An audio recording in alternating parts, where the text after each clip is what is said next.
someone get me an alien boyfriend? No shade to the boyfriend that I currently have.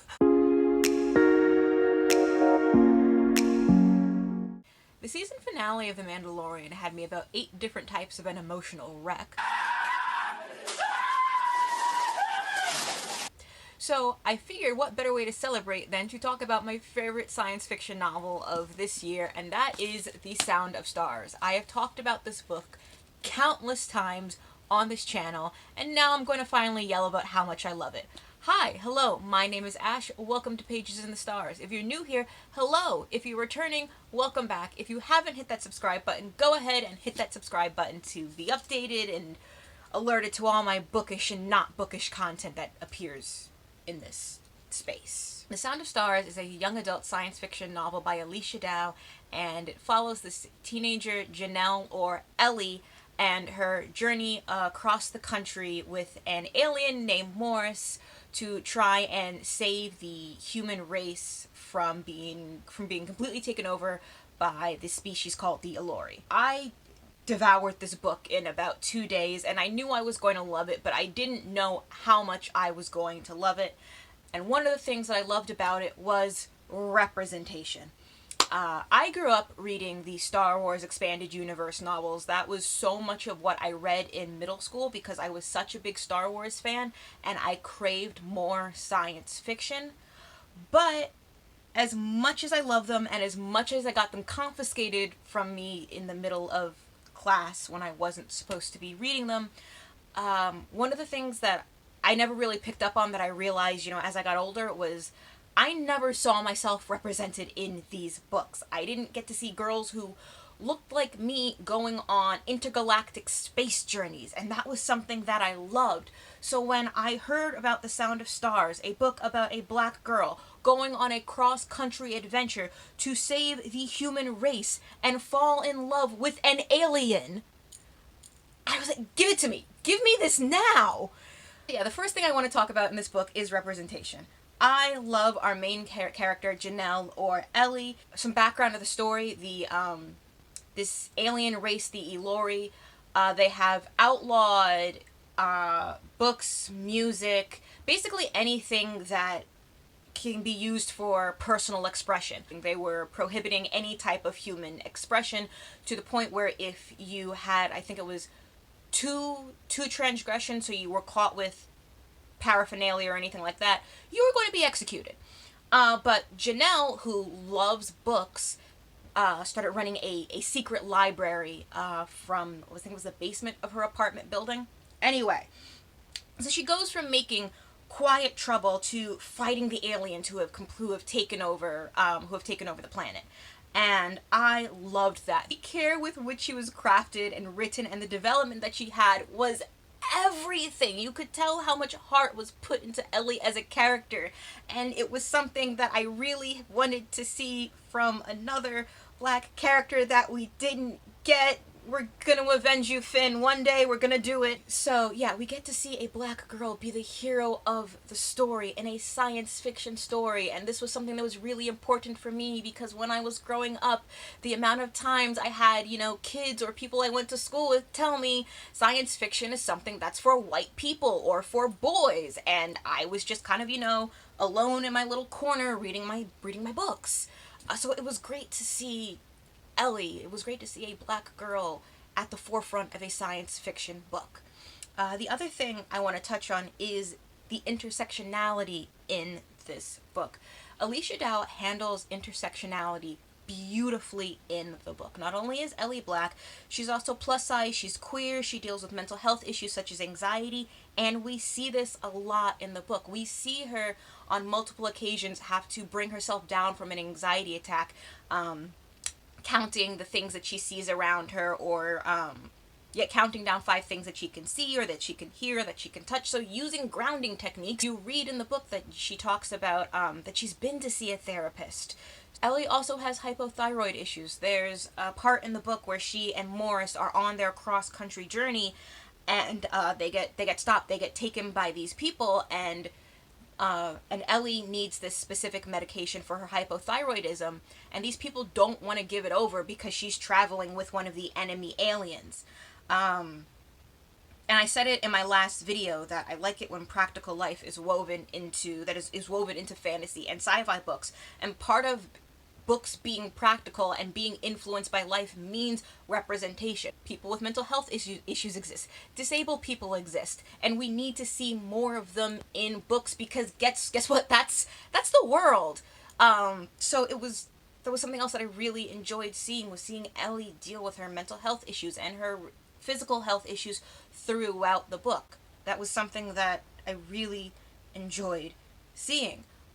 Because it's not something we get often in books, particularly science fiction books. As much as science fiction is about the world and how these people interact with it, it's also about the people and their journey and the things that they are dealing with. I think one of the biggest problems with science fiction is that we get too stuck on the world and the world building, and it leaves a lot to be desired for the characters that we're reading. Ellie's also queer. We get a queer black girl at the forefront of a science fiction book. Like, what? I was so excited about that. It was just something that I really enjoyed reading because I feel like Alechia Dow touched on a lot of things that are still, they're still heavily stigmatized in the black community, like mental health, like being queer. So that was something that I really liked reading. There were also discussions about how police brutality affects black families. Ellie talks about what it was like being the only black girl in a predominantly white school and how much she felt like an outsider, or how the owner, the affluent owner of their apartment building kept trying to push them out. And one of the other things that I really enjoyed about The Sound of Stars was the pop culture references. I saw someone, I think it was in a tweet or an Instagram post a couple of weeks ago, say that they didn't like it when contemporary authors wrote in pop culture references to their books because they felt like it took them out of the story. For me, it's the exact opposite. It helps me connect with a character more. So there were references, so Alechia Dow referenced things like The Hunger Games or music artists. She also referenced The Hate You Give. And I think at the beginning of each chapter, there's song lyrics. I remember at the beginning of one chapter, there were lyrics from Kendrick Lamar. There were lyrics from Beyonce. So these were all things that I really enjoyed because I felt like it gave me better insight to the story, but it also helped me connect with these characters a little bit more. So yeah, that was something else that I really enjoyed. I like pop culture references in contemporary stories. I think Alechia Dow balanced it really well, particularly when you have a human character and a non-human character interacting, and the non-human character, the alien, the humanoid, whatever you want to call them, is trying to get a better understanding of how things work on Earth or in America or wherever you have your setting. I feel like those pop culture references are kind of important. And on the topic of aliens, we're going to get to the next thing I loved about this book, who is Morris, or M0RR1S. We just call him Morris in the book, our humanoid alien. He's an Allori species. I loved Morris. Oh my gosh. I think this book, I think The Sound of Stars has solidified that my new favorite trope in the year 2020 is non-human or non-Earth person doesn't know human things, and a human has to kind of show them how things are done. I think that's my favorite trope because so much of what I loved about Morris was his innocence and his willingness to learn and understand the human race, which is something that's completely against what he's supposed to do. So that was something that I really loved about his character. Never-ending questions from Morris, like, what's a donut? What's blackmail? What is dating?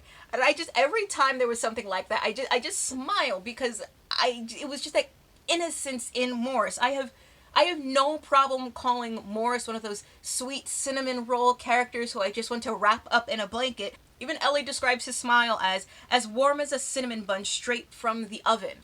There's this one scene where it was really early on in the book where where Morris and Ellie were just starting to interact, and Ellie starts freaking out because she's not used to dealing with the Allori. She's not really supposed to. She's scared of them. They have taken over Earth.